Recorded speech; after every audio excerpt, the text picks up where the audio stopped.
The Tom Woods Show, episode 645. Prepare to set fire to the index card of allowable opinion. Your daily dose of liberty education starts here. The Tom Woods Show. Folks, if you enjoy this show, you're really going to like the free course I've made available to you on the real history of the U.S. presidents. Very, very helpful, especially during an election year. Check it out at freehistorycourse.com. Hi, everybody. Tom Woods here. We've got a really interesting topic for discussion today, but because it's a long episode, but you're not going to want to turn it off, I guarantee you, I do want to make a little announcement toward the beginning. That is, I'm going to be speaking in Seattle and in Orlando, and in the coming months in Boston as well. And I will have links to information about those events over at tomwoods.com on the events page. You can just go to tomwoods.com/events. The other thing is, remember we had Chris Guillebeau on a couple of weeks ago for his book, Born for This? It's a book about how to find the work you were meant to do. It was a great conversation. Everybody loved it. He's a great, really smart guy to talk to. He's doing his own book tour for that book, and I'm going to be in the Denver area when he's going to be in Denver. This a week from Friday. It's going to be April 29th, 2016. It's in Denver at the Tattered Cover Bookstore, and it'll be starting at 7 p.m. Well, I'm going to go because I think Chris is fascinating to listen to, and plus, just from an entrepreneur angle, I want to watch how he does this. Because it's not just a lecture, he has audience participation, and he self-funds these book tours of his. I want to watch a master like this in action. I think it's going to be a lot of fun, and I'm actually bringing a friend who I think could benefit from what Chris has to say. So if you're in the Denver area and you happen to see me in the audience, say hello. But definitely go to bornforthisbook.com and find the Denver event, or anywhere around the country that you'd like to attend, and make sure and RSVP for it, and I hope to see you there. Okay, now let's get on to the subject for today. Very unusual kind of topic for us, but in a way it's not, in that it's overthrowing a conventional view, and it's a view that I believed for a long time. We're talking about Ngo Dinh Diem, who was the Vietnamese leader who was overthrown, you'll recall, in 1963 with the connivance of the Kennedy administration. And that ushered in a series of, just one military ruler after another and brought about tremendous chaos in South Vietnam. And according to the author of the book we're going to be talking about today, The Lost Mandate of Heaven, this is what set in motion the series of events that led to all the major U.S. military intervention there. And he's more or less arguing that if you hadn't gotten rid of Diem, this would not have been necessary. So how is and also the standard narrative is Diem was a corrupt leader, so Kennedy had no choice but to get rid of him and all that. That narrative, it turns out, is not quite right. And it's something that, as I say, I myself taught for years when I was at teaching college kids. And I looked at this book and I realized that the situation is a lot more complicated. It's not this angels and devils story that we're led to believe about. There's a lot of stuff that's BS about the standard narrative of what went on, and particularly the standard narrative surrounding Diem himself. So the book is called The Lost Mandate of Heaven. We'll be linking to it at tomwoods.com/645. And our guest is the author, Jeffrey Shaw, who has been a professor of history at the American Military University. He has a doctorate in history from the University of Manitoba, and he is president of the Alexandrian Defense Group, which is a think tank on counterinsurgency warfare. Professor Shaw, welcome to the show. Oh, thanks. It's good to be here. I just told people about your book, The Lost Mandate of Heaven, and the basic thesis of it. It really is... It's a stunning book, and in a way, the thesis of it is summed up in a line on page 18 that really struck me. You wrote, "In order to solve a problem that did not exist, the Kennedy administration created a problem that could not be solved." That's devastating. That's beautiful. When you come up with a line like that, you got to be dancing a jig. That's perfect. Encapsulates what you're saying in just a beautiful way. But if I were to throw that out at you, then we would be diving too deeply into the book. I want to start off. I want to have you introduce Diem to the audience. What's his background, and how does it happen that there's a point in U.S. history in the 1950s in which most arguably, of the American establishment is very much behind him. Okay. Well, his background is this. He came from well-established Mandarin family in the imperial city of Wei.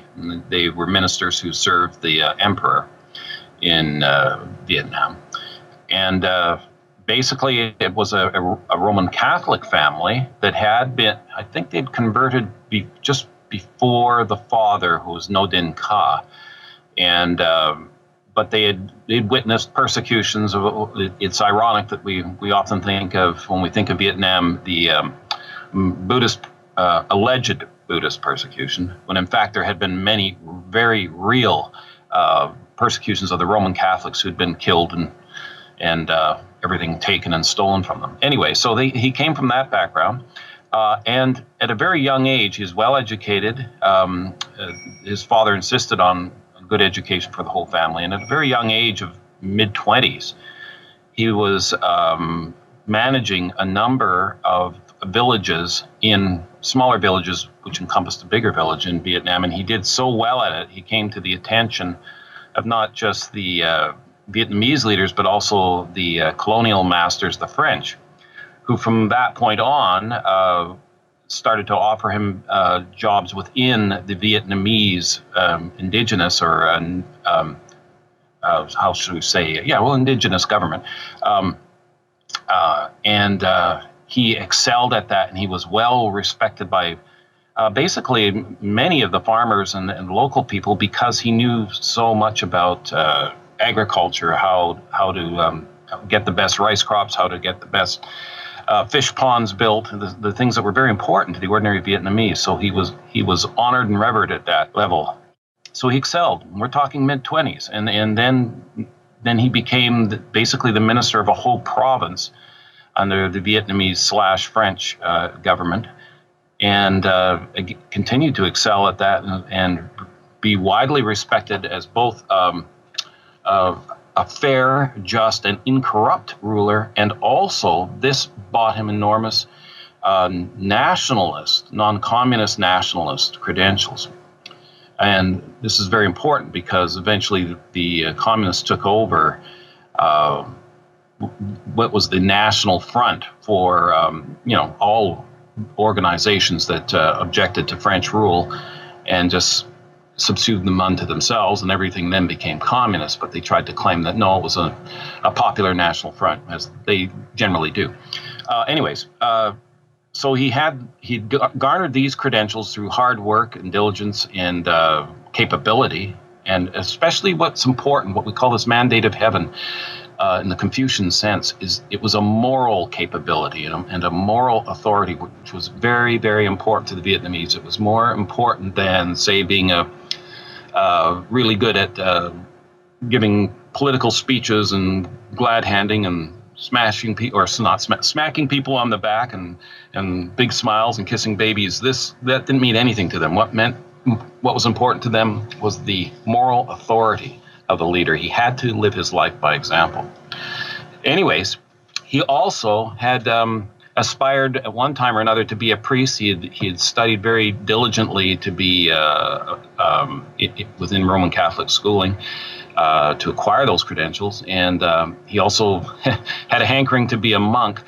So his first calling that seemed to be towards the religious life, but again, because of the Confucian ethic, he saw it as his moral obligation to help his country out in a time of need, and this became especially so in the immediate post-1945 era, when basically all heck was breaking loose in all these emerging countries, and the communists were riding that wave and taking over many of the local objections to the remaining of colonial rule. So he goes on from there and tries and actually becomes prime minister under the essentially puppet Emperor Bao Dai. But before all this happens, of course, he has encounters with the communists. Ho Chi Minh himself had him captured and tried to win him over to being with their conglomerate of parties, which was really just the Communist Party. And he refused, and Ho Chi Minh was so enamored with the man's capabilities as a Vietnamese leader and just that moral authority, he wouldn't kill him. He let him go. Later, various communists said that was a mistake. They should have killed him. But he also had run into trouble with the French because of his strong nationalist standings. And they had jailed him a couple of times. They'd stripped him of all the awards and medals he had won. And then they found out they couldn't get by without him. The Vietnamese wouldn't respond to anybody but Diem. So they'd take him out of isolation, give him his awards and medals back. And then, of course, he would just carry on being Diem, which was just a totally honest and frank nationalist Vietnamese who didn't want much to do with the colonial power anymore. Nor had he ever, I should add. So we move on to the point where there's death threats now from various communists, and he moves off on a world tour. He actually has an audience with the Pope, and he meets the Vietnamese in Paris, and then he's in the United States for quite a while, many months, and he takes up residence at the Maryknoll Seminary in upstate New York, where this is where he met men like Mike Mansfield and Senator Mike Mansfield, very powerful senator, Cardinal Francis Spellman, and young Massachusetts Senator JFK, John Fitzgerald Kennedy. And they were all mightily impressed with them. And one of the things that impressed them the most was the fact that they'd go to meet him or get take him out to go to a meeting, and he would be scrubbing the floors in the seminary, taking out the garbage, doing all the mundane things. And they would see this as, well, how can a big leader of a country be like this? But that was precisely what the Vietnamese honored in him so much, was his absolute humility that way. So essentially, many American histories have written that it was the Americans that sought him out for the very troubled Vietnam, especially in post-Dien Bien Phu 1954, and the collapse of the French effort there. And I should say it was a political collapse, not a military collapse, because 3/4 of the French forces in Indochina were undefeated after the fall of Dien Bien Phu, but there was no will at home to continue.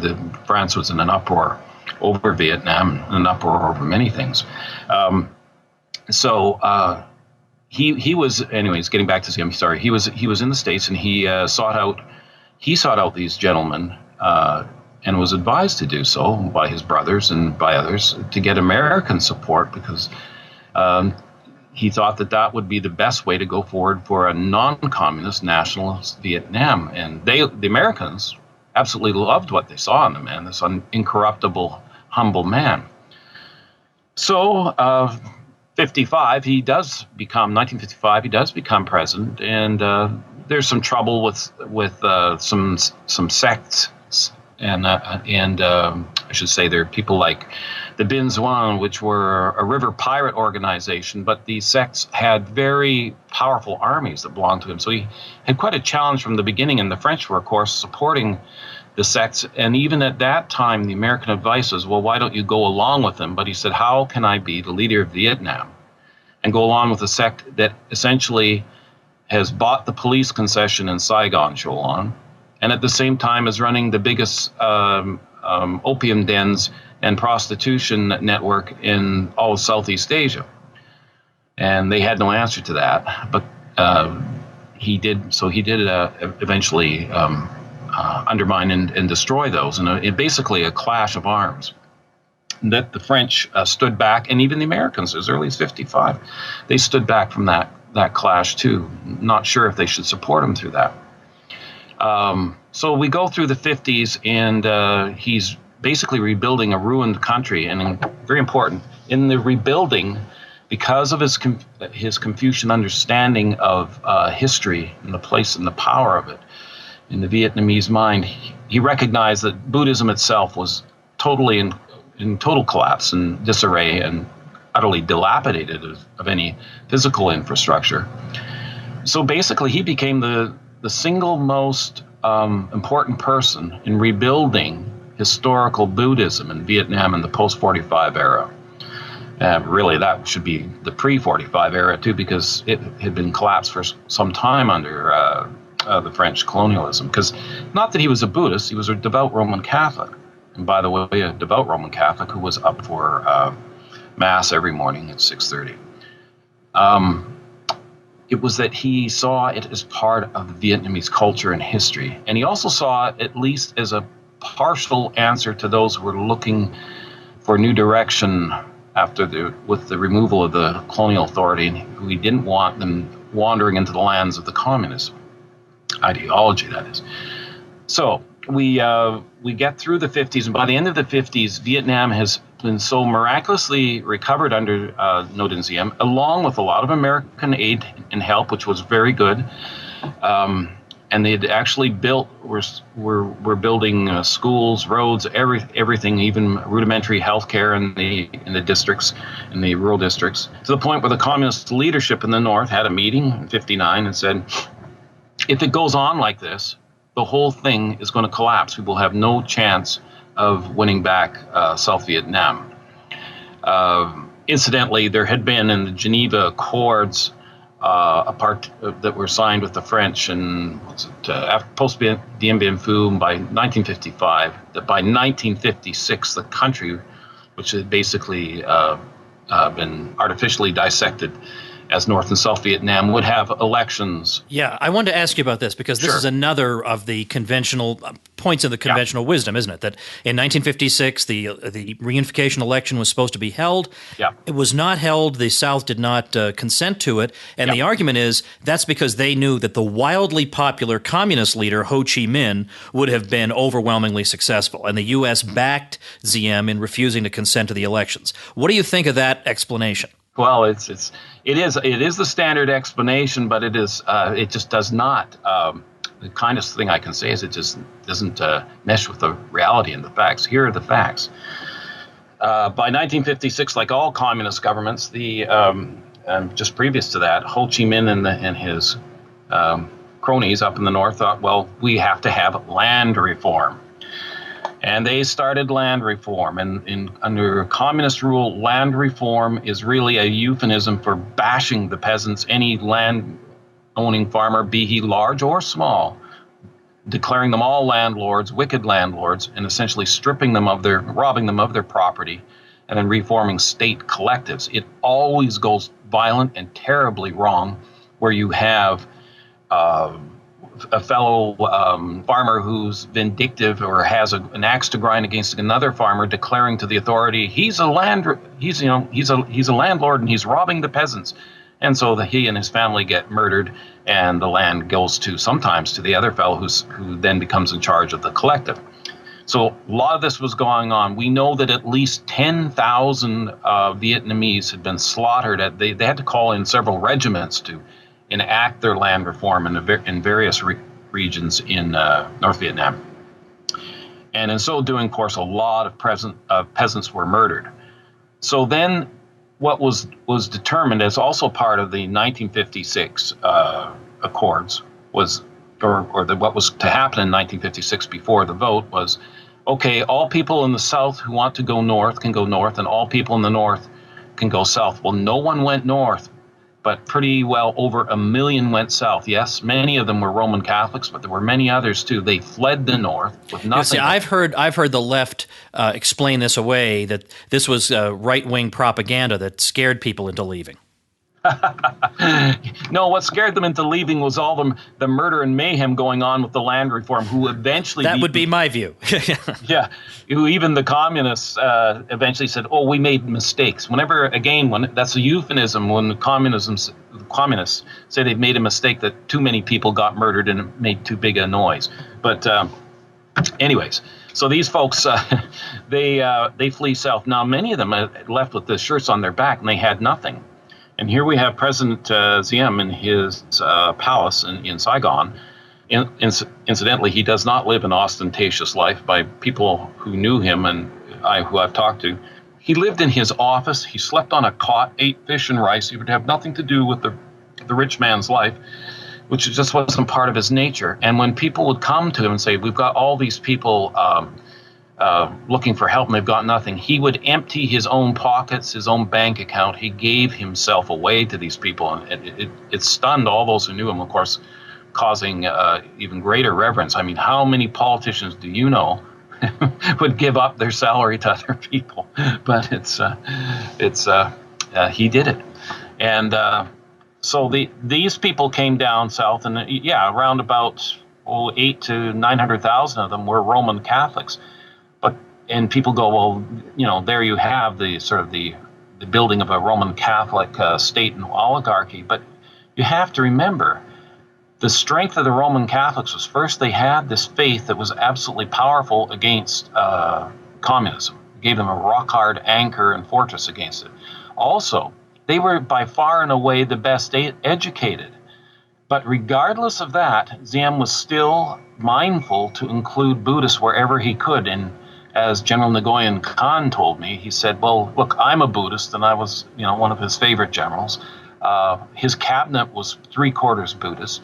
So there was these objections that somehow he was building a Roman Catholic state to the exclusion of all else. They're just not founded in reality.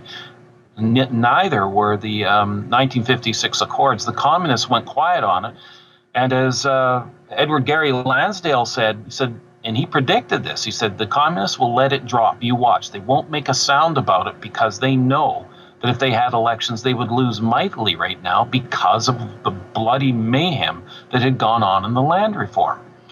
And it was pretty well that straightforward. So the 56 elections were actually dropped by both sides, with a little bit of noise from the Communist Party blaming the South.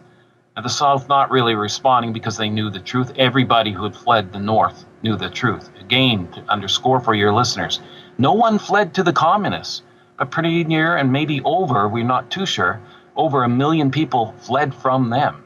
So that should tell you just who was popular and who wasn't. Now, by the way, that's exactly the answer that Nixon gives in his book, No More Vietnams, that he wrote in the 80s, looking back on the experience. And I think people are not inclined to believe it because it's coming out of Nixon's mouth. But just because Nixon says something doesn't make it false.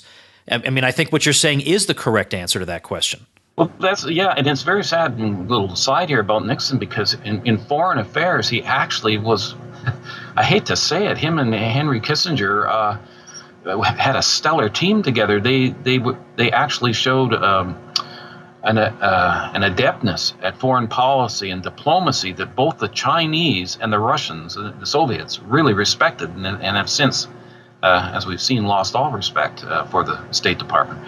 But anyway, sorry. Well, here's what I want you to tell me about now. Let's go to 1960-61. I want you to describe the backdrop of murders and abductions by communist insurgents that's going on in South Vietnamese society. That this is kind of important for setting the stage for what happens and what's going on there.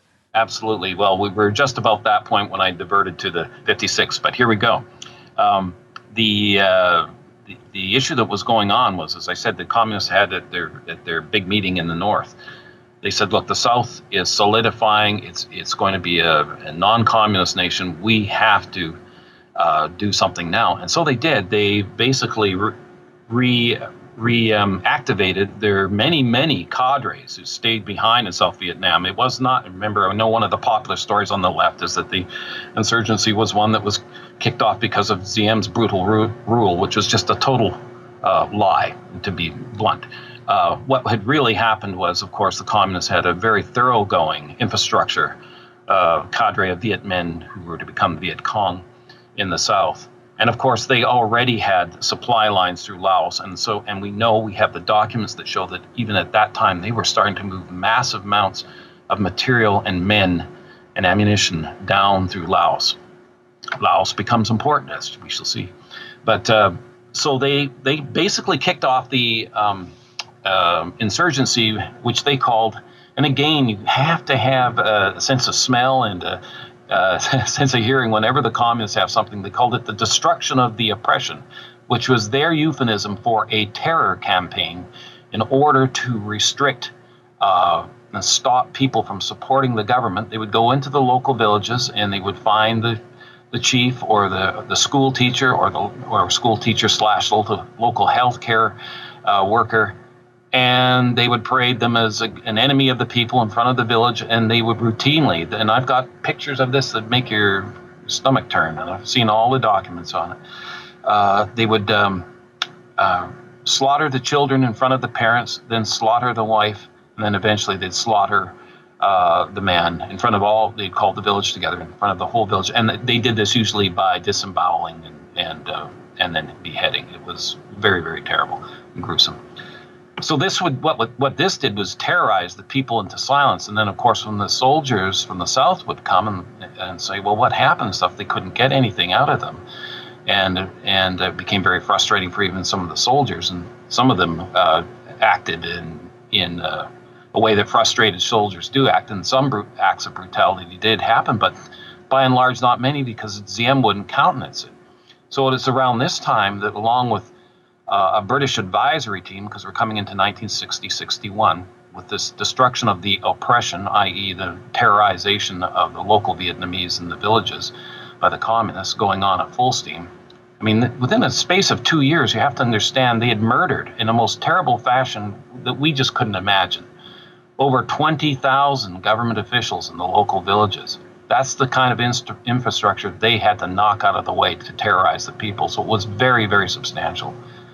And especially for a not well-to-do emerging country. Something to always bear in mind. And that there's not a lot of educated officials and school teachers around. So when you murder them off, you're really left floundering. And Vietnam, to a certain extent, was.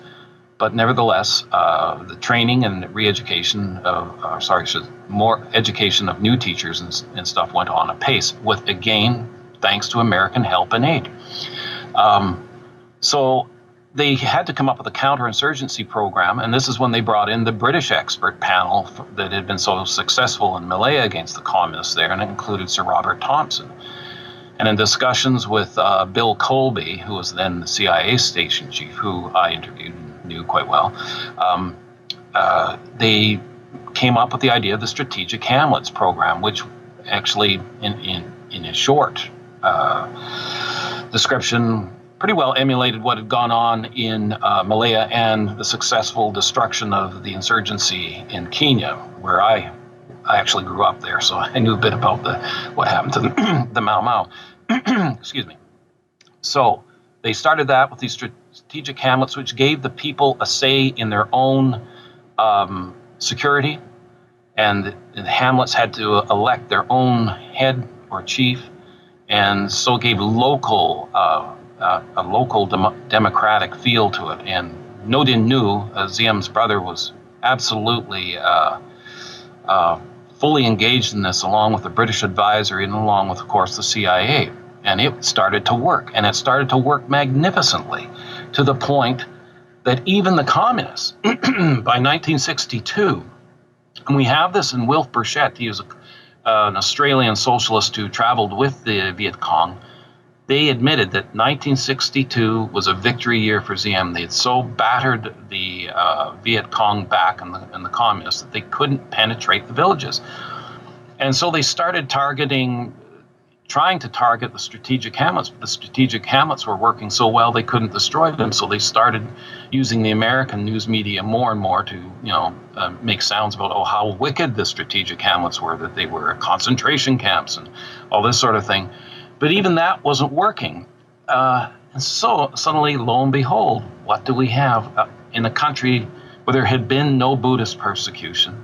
A Buddhist crisis out of nowhere, from men who other Buddhists said weren't even Buddhists, and men like Thich Trì Quang, the leader of it, who was well associated with, his brother was in the Communist Party up in the north, and he was associated with the communists over in Cambodia. But that's just one side, and I won't get into that now. There's much to the Buddhist crisis that was really a red herring, Yeah, see, I want to, that when you say red herring, that reminds me of the next thing I want to ask you, which is obviously at some point the U.S. administration sours on Diem. Yeah. And one of the reasons we're given is the alleged Buddhist persecution because this was bad, public relations. It made the regime look bad. It was undermining the anti-communist effort, all that stuff. But I can't believe that's the full explanation. No, the real explanation tell me what it was. Has nothing to do with the Buddhists. It has to do with a failure in American diplomacy. And where this starts is with Averell Harriman, the very powerful, very influential New Dealer. I mean, he was well recognized as a man with enormous influence in and around D.C. In fact, he'd even helped JFK in his election campaign. And therefore, even though he was becoming quite the elder statesman, they felt they had to pay him off with something after the election. And of course, they gave him his own title of roving ambassador and then eventually whatever title he wanted in the State Department. And he had several. But what happened was that he had been, during the Second World War, he had been FDR's right-hand man with the Soviets, procuring agreements for how things would go and during the war, which he was reasonably good at, and how Europe would look after the war, which he was abysmally bad at, even though they all hailed him as the great negotiator, because as we know, all the agreements for Eastern Europe, Stalin threw into the garbage bin. But so Harriman, here was his chance to come in and really leave the whole diplomatic field with a big win. And how he saw it, looking at Southeast Asia, along with JFK, who was scared stiff of what he saw there, was especially with the fact that they knew Laos was being used by the communists, was let's declare Laos neutral and get the Soviets, and Averell said, I can get the Soviets to make their clients, the North Vietnamese, comply. And in a famous conversation, or infamous conversation he had with Ambassador Frederick Nolting, who was JFK's ambassador out to Vietnam, he said, I have a fingertips feeling that I can get the Soviets to make the Vietnamese communists comply with keeping Laos neutral, and they'll stay out of there. And Ambassador Nolting said to him, well, I don't have your experience with the Soviets, but my fingertips are telling me the exact opposite. And of course, his fingertips were the correct ones. The Soviets were only too happy to be given this position of enormous prestige in the negotiations of Southeast Asia. So they said, yes, of course, we can get them to comply. Well, there was no compliance from the North.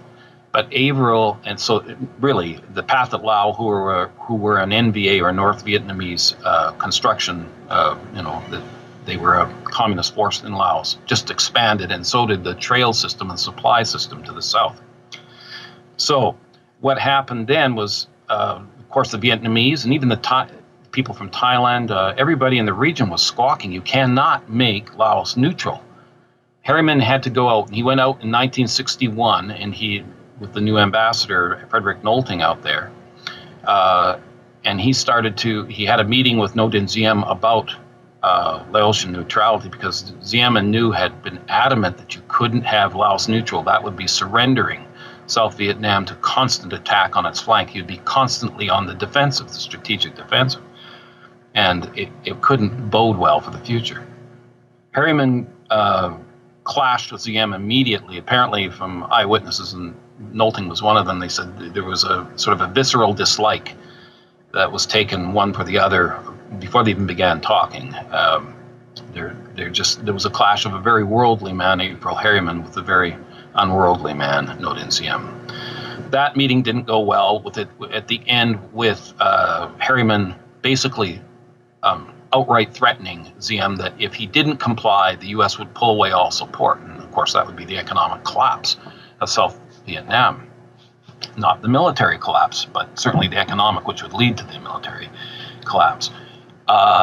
So Diem was silent on this, and basically Ambassador Nolting, after that point, had to try and get South Vietnamese compliance, even though he agreed with South Vietnamese. And a quick note here on Nolting had been sent out by Kennedy to assure the South Vietnamese government of their absolute support of that government by the U.S. government, and that they would not interfere in South Vietnamese governmental practices, that they respected their autonomy as a national government. And Nolting was extremely good at that, even though when he had first gone out, he had been skeptical too. He'd heard these words about this, or the background about this prickly Vietnamese leader who seemed a bit otherworldly and could be difficult to get along with. But all that fell away after he met Diem, and they got along very well indeed. And one of the pillories that you often come across on the left is that, well, Nolting was a kind of, not very bright, which was an absolute, outright falsehood. The man had won scholarships to Harvard. His professor there had been none other than, the famous British mathematician and atheist, what was his name? Lord, I'm sorry, I forget it right now. But anyways, he had done very well at Harvard, and had done very well in philosophy and up at the PhD level. So anyways, he was no dim bulb, contrary to leftist accusations. So the minute that Harriman gets back to D.C., to Washington, he starts plotting against Diem, and we have that. We have the files on that. We've got the documents, and from that point on, he started pitching the idea of looking for having a coup and looking for another leader. And around him, he built this coterie or cadre of like-minded liberal thinkers, such as John Kenneth Galbraith, who would then become ambassador of India, a bit of a star in the JFK crowd, and Mike Forrestal, and Roger Hilsman, national security advisor. So he built a very powerful team around him. But in effect, he didn't even need that, because his own prestige was so substantial that from eyewitness accounts, when they'd have White House meetings with Kennedy, it was more like Harriman telling Kennedy what was going to happen than Kennedy giving Harriman the instructions. In fact, Kennedy tended to bow out of the way when Harriman came online, although he wasn't happy entirely with what he heard from Kennedy. And as we get towards the end of Diem's government in '63, he had Ambassador Nolting back in Washington giving him advice to the contrary. But it was from that point forward, really, that to cut to the chase for your listeners, that the planning was underway to get rid of Diem. It was all according to his objections to what was going to go on in Laos. And the agreements were signed in '62 over strong objections from the Vietnamese and from Thailand and from others in the region. And of course, the communists never honored it. In fact, they turned the Ho Chi Minh Trail into a freeway system just about coming down through Laos, and the supplies and men picked up even further, which of course threw South Vietnam onto the strategic defensive. It was so much the case that men like Bill Colby and people within the State Department who were not of the mind of Averell Harriman had a name for the Ho Chi Minh Trail, and they called it the Averell Harriman Memorial Highway. Oh, yeah. Ouch. Yeah, and that's in effect what it was. And the irony here is we had Harriman looking for this feather in his cap, this great diplomatic coup from, being roving ambassador, then an assistant secretary of state for Southeast Asia, this legacy. Well, his legacy was the Ho Chi Minh Trail. That is a fact. That is a historical fact. And the documents are all there to support that. So we then have the very wily Thich Trì Quang, leader of these radical Buddhists, who sensed the change in the American media, through the American media, the mood of the stories going back to the U.S., and he played to that. Yeah, okay, all right. Yeah, so let me jump in on this. Now, this is another thing that's in every textbook, and we're all taught it a certain way, that we had a group of Buddhists who immolated themselves. That is, they set themselves on fire, and this is said to be in protest of the harsh, repressive, Roman Catholic-dominated regime of Diem. And this, and it's to my shame. Here I am, somebody who I make a point of telling everybody on the show day after day about how you can't just listen to what your 7th grade teacher taught you. You got to really dig a little bit deeper sometimes. And in the classroom, I taught this stuff. I taught it to people. And you are helping me do penance for this by being on the show. So tell me exactly then, there were Buddhists who burned themselves alive. That's true. Yes. But what exactly who were these people, basically, is the real question. Okay. Well, the radical, and they were radical Buddhists, because as other Buddhists will tell you, and indeed Margaret Higgins, are really good in terms of digging deep and getting out there into the countryside, a U.S. reporter. She interviewed Buddhists, various Buddhists in the countryside at the time this was going on, and they were all saying, who are these guys in Hue at the Tudam pagoda in Hue and the Za Loi in Saigon? These were the only two basically radical pagodas. And they said they're not acting like Buddhists because they're getting involved in worldly politics. And Lord Buddha says not to meddle in such things, but to amend your own life first, and then you can be an example to others, but not to meddle in politics. And they couldn't understand this. And so your average Buddhist and Buddhist monk in the countryside had nothing to do with the folks in the Tudam and Za Loi pagodas. They wanted nothing to do with them. They said they weren't Buddhists. There was something terribly wrong there. And so I'd like to underscore that point to your listeners.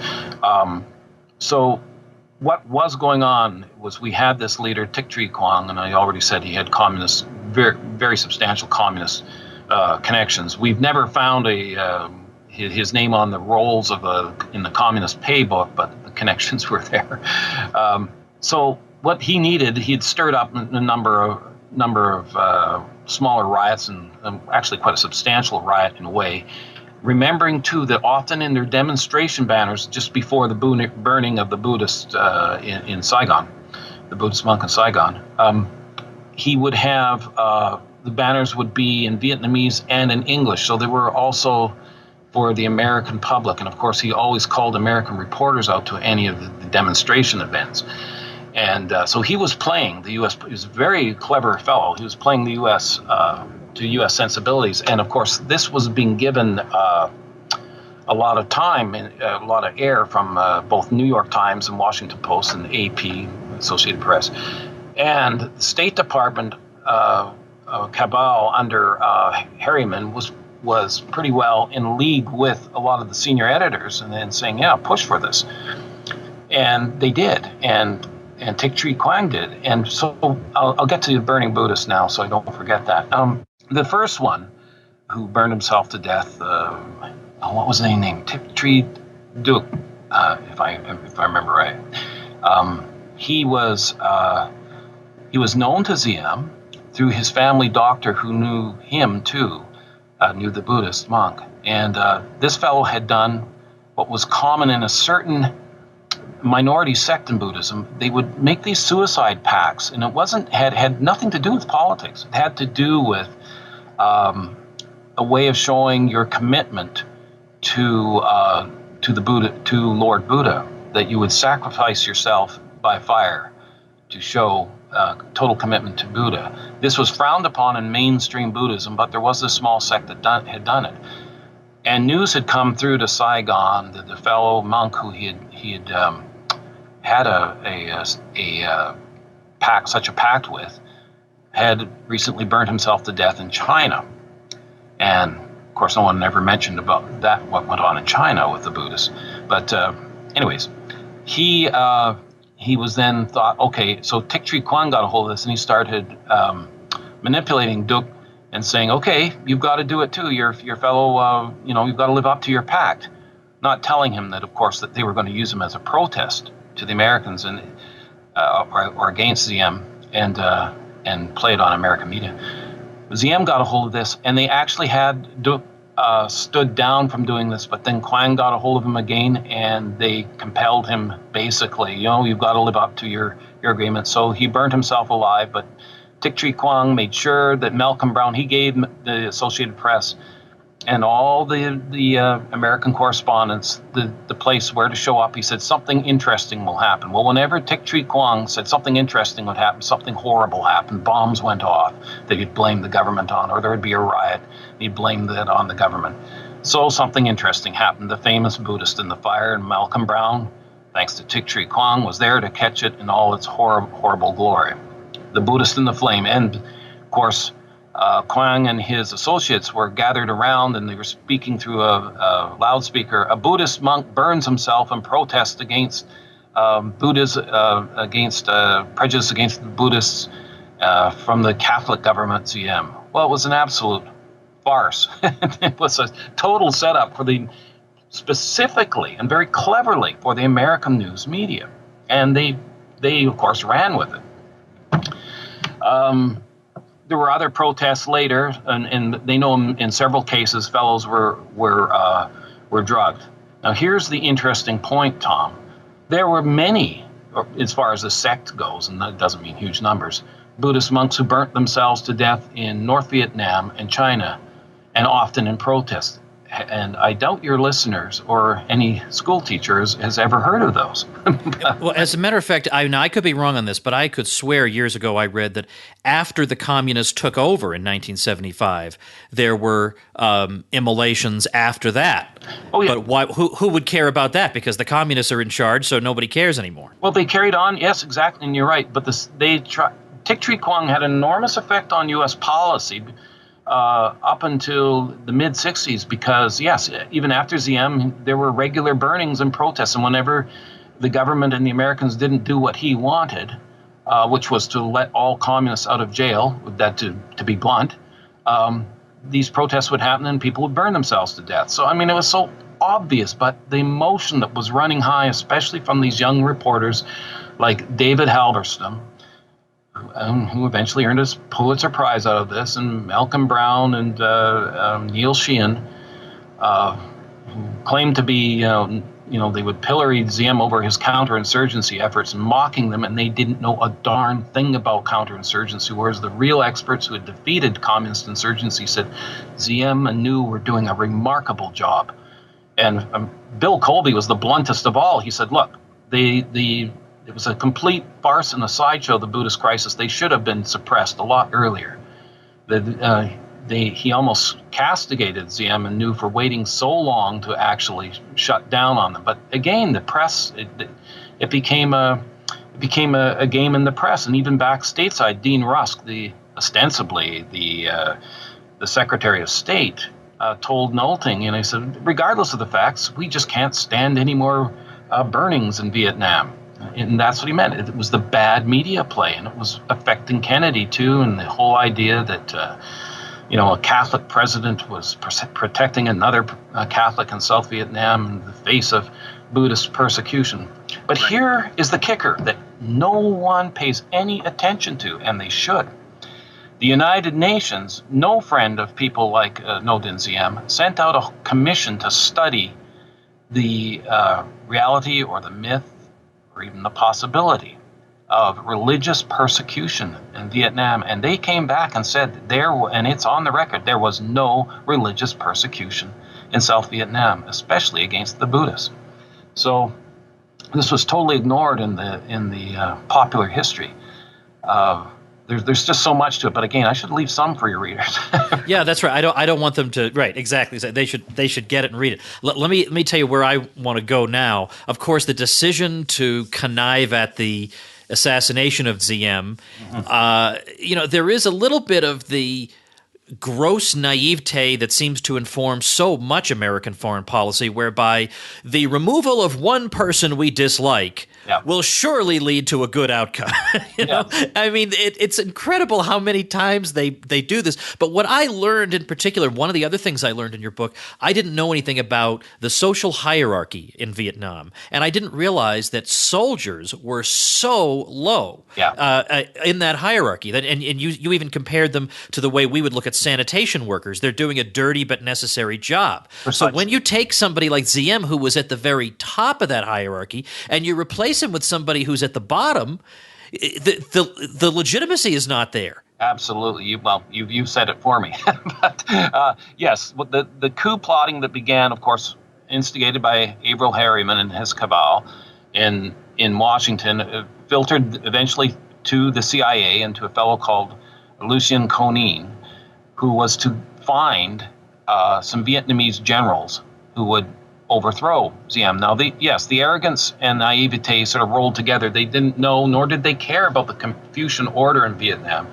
And you're precisely right. At the top of the order is the scholarly gentleman, not necessarily rich. In fact, it's almost better if he's poor, but that he's a scholarly gentleman. This is why Ho Chi Minh tried to emulate that. Remember, he wasn't from that background, but he tried very hard to look like the scholarly, wise, old Vietnamese gentleman, what they called a C, I believe. Way down at the bottom of the level, as you've already identified for us, were the soldiers, the bin. So Washington thought they were going to replace a C with the bin and there'd be no problem. Well, we know the problems. It's it's a whole string of them, one after the other, being replaced year after year. We called it in fact, in a couple of years there, didn't even take a year. It was the. I was going to say year after year is even making it sound too good. It was the revolving door coup syndrome. And of course you could just stop and think: do you think that was good or bad for the situation in South Vietnam where they were trying to fight a communist insurgency? And so this mistake. This is where we get back to your page 18, where you have a problem that doesn't exist, or even if it does exist, it's not really our issue anyway, but then now you create a problem that can't be solved. And then this leads to U.S. government decisions to get more and more and more involved that wouldn't have been necessary if this decision – so is that basically your view? None of what happened later would have been necessary? Absolutely. They created a political vacuum by getting rid of the one man in South Vietnam who could hold it together because he had the Confucian mandate of heaven. He had the moral authority in the eyes of the Vietnamese. And even those who didn't like him, they still respected him and that authority that he had. You removed him and you put soldiers in his place. You created the ultimate political vacuum. We saw what happened in Iraq. You removed Saddam and you had all kinds of, it's like taking the lid off Pandora's box. Well, similarly, in South Vietnam, where you had a good man, not a Saddam, Ngo Dinh Diem, removed from power, well, Pandora's box the lid just didn't come open. You tore it apart. And there was absolute chaos and a power vacuum where literally you had almost to 1966 with Thich Trì Quang under the wing of the U.S. Ambassador there, Henry Cabot Lodge, calling the shots for what was going on, and the soldiers just throwing one after the other out the window, not literally, but in coup after coup.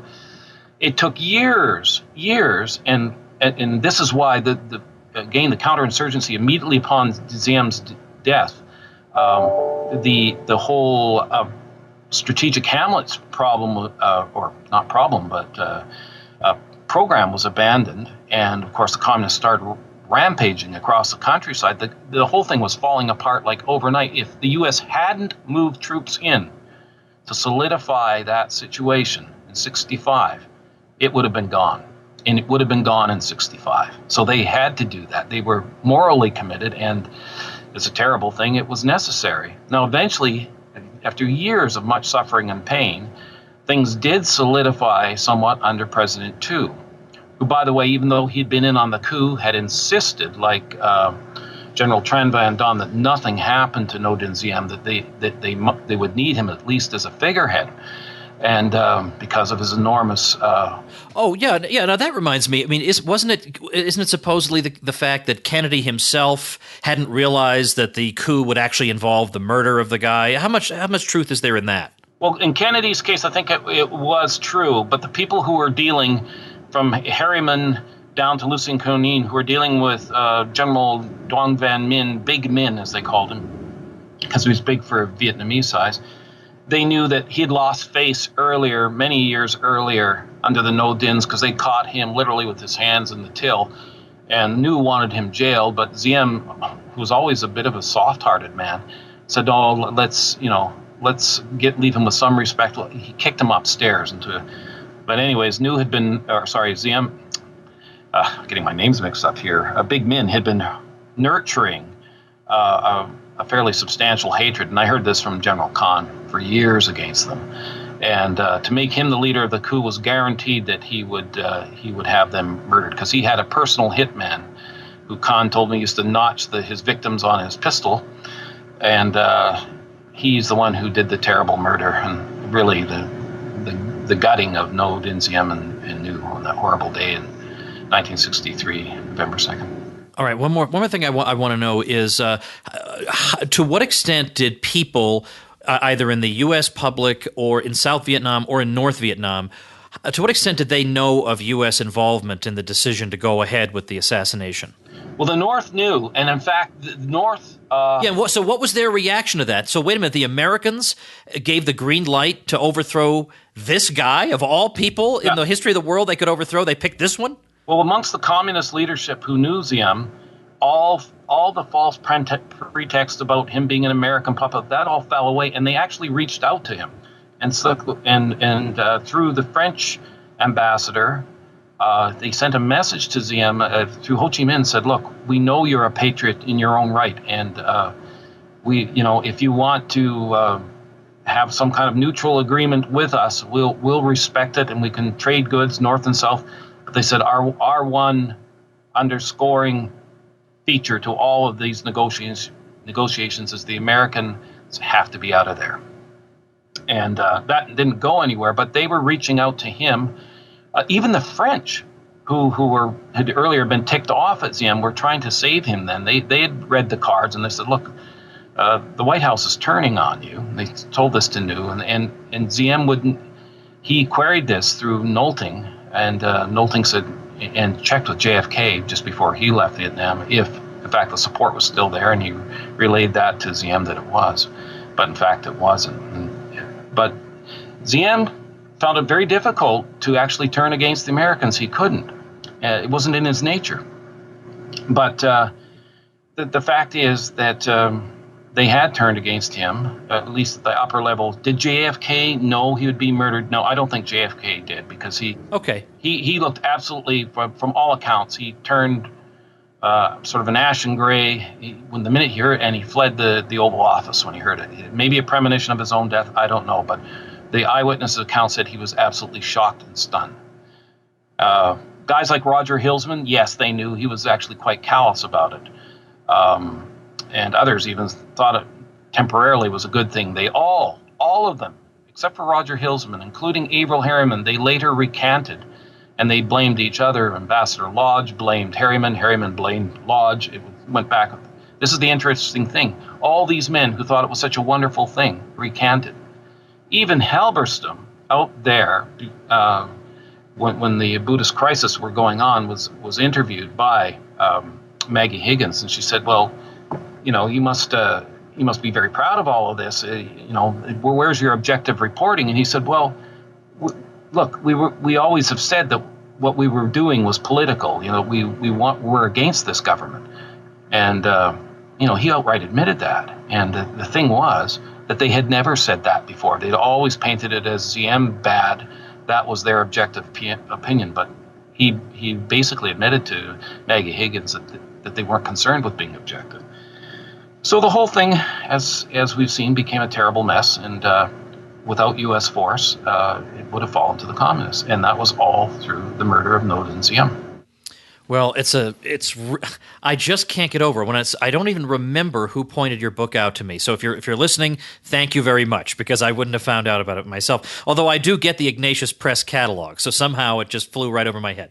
But I'm telling you, what you've done is such a skillfully executed case of the best kind of historical revisionism. There's a lot of bad revisionism out there where they take things that are true and then they screw with them. But this is something that we've long believed, and that, as I say, I myself taught in the classroom. And then I read your book, and I just started hitting my head saying, "Oh, was I duped I can't believe it. Anyway, I'm glad. Better to know the truth, later than not to know it at all. So the book, once again, is The Lost Mandate of Heaven. We're going to be linking to it on today's show notes page, which is tomwoods.com/645. Jeffrey Shaw, thanks so much for your time today. Well, thanks for having me, Tom. And if you ever want to talk about the internal workings of the Buddhist crisis, I'd be only too happy to go over that. Yeah, and the thing is that at the end of my show, there's a line in the outro about 30 minutes a day, and I think I've doubled that today. So I think this was as much as we could do, and for me to maintain my own credibility here. Okay, well, one final thought, Tom, is I was in the same boat as you as a military historian, when I first came across this story. Diem, corrupt South Vietnamese dictator. Okay, I wanted to look at the armies, but I quickly realized the problem in South Vietnam wasn't the militaries, it was political. And then I had to look closer and closer at Diem, and things didn't add up. And the more I listened to the Vietnamese, the more they didn't add up. And when I listened to good, viable American sources from Bill Colby and Ambassador Nolting, you got a completely different picture. So I was in the same boat as you, so don't feel bad. Okay, I feel somewhat better. All right, thanks again. I appreciate your time. Thanks, Tom. All right, that is going to do it for us. For those of you who have been telling me, I've been getting so many people telling me I've got to get Ryan Moran on the show because of a Facebook video he recently put up and some other stuff he's been up to. The wheels are in motion. I'm going to write to him. We'll get him on. So you don't have to keep writing to me. I hear you. I'll get the guy on. All right, that's it for today, everybody. See you tomorrow. Become a smarter libertarian in just 30 minutes a day. Visit tomwoods.com to subscribe to the show for free, and we'll see you next time.